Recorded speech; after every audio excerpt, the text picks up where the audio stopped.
Reka tuguhereze ikaze hano i Gasabo mu murenge wa Rutunga.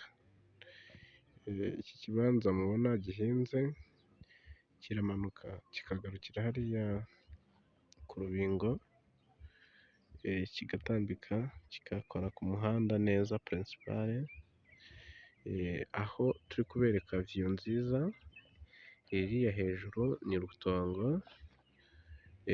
umanutse hasi ukagera Kaje Vuba, hariya tubereka ngira ngo muri kubona umuhanda wa kaburimbo. Bishatse kuvuga ko uvuye kuri uriya muhanda wa kaburimbo ushyika kuri iki kibanza uri kureba ku kamoto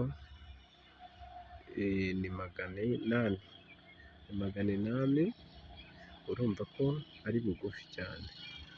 Ni ahantu rero ugura iki kibanza ukaba waba witegeye imisozi myiza yubatse rwose nk'uko muri kubibona, kandi icyo kibanza kikaba by'umwihariko kiri ahantu mu isantere ariyo muri kubona imbere yanyu. Ni ahantu heza hateretse,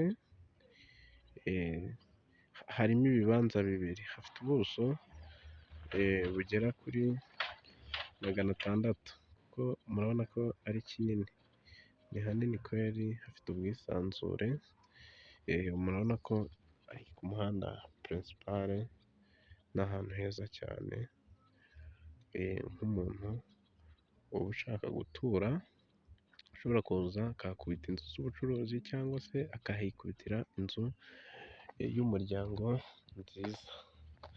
Ni ahantu heza.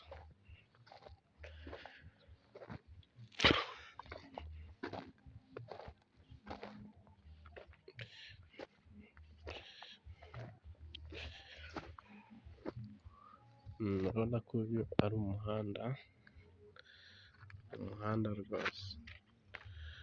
Ni ahantu hatuwe neza, hameze neza nk'uko uri kubibona imbere ya kamera,